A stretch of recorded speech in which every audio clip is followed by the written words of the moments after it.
بہت سے لوگ کہتے ہیں کہ مجھے کیسے پتہ اللہ مجھ سے خوش ہے۔ اسکالرز اس کا ایک جواب دیتے ہیں کہ اگر تیرا نماز پڑھنے کا دل کر رہا ہے اور کوئی نیکی کرنے کا دل کر رہا ہے تو یہ ایک سائن ہے اللہ تم سے خوش ہے، کیونکہ توفیق اللہ کی طرف سے۔ حضرت عمر صلی اللہ عنہ کہتے تھے کہ مجھے یہ ڈر نہیں ہے کہ میری دعا قبول ہوگی کہ نہیں، مجھے یہ ڈر ہے کہ مجھے دعا کرنے کی توفیق بھی ہوگی کہ نہیں۔ دعا کی بھی توفیق ہوتی ہے۔ اگر ایک بندہ ہینڈ ریز کر رہا ہے، ثبوت ہے کہ اللہ چاہتا ہے کہ وہ اس کے پاس آئے، ادروائز اس ہاتھ ہی نہ اٹھاتا ہو۔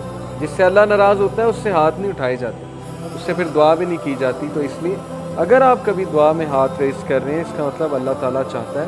سو if you want to know how you stand before the Lord, before the king, اگر آپ یہ جاننا چاہتے ہیں کہ آپ کا کیا مقام ہے اللہ کے سامنے، بادشاہ کے سامنے، پھر یہ دیکھیں کہ آپ اپنا ٹائم کیسے اسپینڈ کر رہے ہیں۔ بڑا سمپل کرائٹیریا، آپ کا ٹائم کہاں جا رہا ہے؟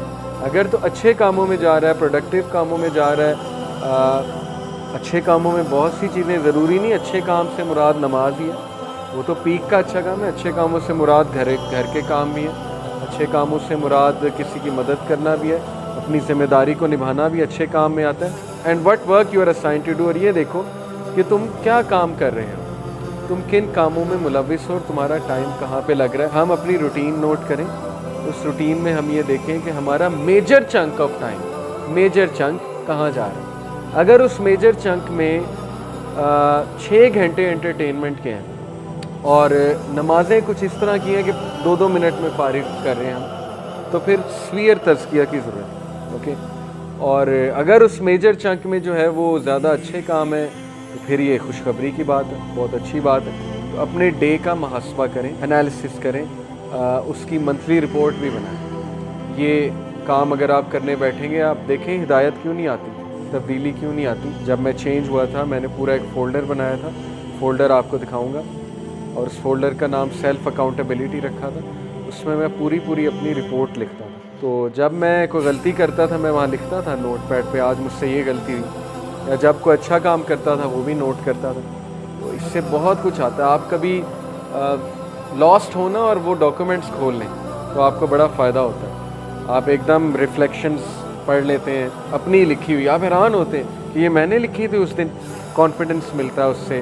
جب آپ کسی گناہ کو ریزسٹ کر رہے ہیں، لکھ لیں آج میں نے گناہ کو ریزسٹ کیا، ایسے ایسے کیا۔ سائیکولوجیکلی اسپیکنگ، جب کوئی چیز آپ لکھ لیتے ہیں نا تو برین کے جو پاتھ ویز ہیں وہ بنتے ہیں اس چیز سے متعلق، تو وہ عادت چھوٹنے کے زیادہ چانسز ہوتے ہیں۔ اسی لیے جو اسکولنگ سسٹم ہے، آپ کو ٹیچر پاور پوائنٹ بھی دے سکتا ہے، اسکول جانے کی کیا ضرورت ہے؟ آج کل تو گوگل کلاس روم پہ ٹیچر کہ لو یہ لو پاور پوائنٹ ڈال دیا، پڑھو بیٹھ کے، لیکن وہ کیوں بورڈ پہ لکھواتا ہے؟ آپ کہتے ہیں یار یہ ساری باتیں پتہ ہے، کیوں بورڈ پہ ہمیں لکھوا رہا ہے ساری باتیں؟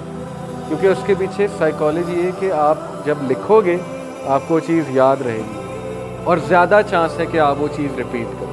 تو اپنا ایک فولڈر بنا کے نا انالیسس کریں اپنی شخصیت کا، اپنے روٹین کا، اپنے ٹائم چنکس کا انشاءاللہ تعالی، اور اس کے بعد ایکشن پلان بنائیں کہ میرے روٹین میں مجھے یہ ٹرینڈ نظر آ رہا ہے کہ میں رات کے اس ٹائم بہت ضائع کرتا ہوں اور یہ چیز میرے ایمان کو خراب کر رہی ہے، بس اس کو ریپلیس کرنا شروع کریں، عادت بن جائے گی انشاءاللہ۔ آہستہ آہستہ کریں گے۔ Replace this thing with book reading. رات کو یقین کریں کوئی ناول پڑھ لیں، اگر اسلامی بکس نہیں پڑھنی ناولز پڑھ لیں، قیامت کے سائنس پہ بک پڑھ لیں، کوئی سلف کے کوٹس کے اوپر بک پڑھ لیں۔ دارالاسلام کبھی جائیں، اتنی بہترین کتابیں آج کل آ گئیں، ان کو بک ریڈنگ سے انشاءاللہ آپ لوگ آہستہ آہستہ اپنی ہیبٹس کو ریپلیس کریں، اس طرح تبدیلی آئے گی۔ ادروائز صرف ایک لیکچر پہ آنے سے چینج نہیں آئے گی، کیونکہ یہ ہم سن کے چلے جاتے ہیں۔ تو تبدیلی لانے والے انشاءاللہ آپ ہیں، اور اللہ سبحانہ و تعالیٰ آپ کے ایکشنز دیکھ کے آپ کو ہدایت میں انکریز کریں۔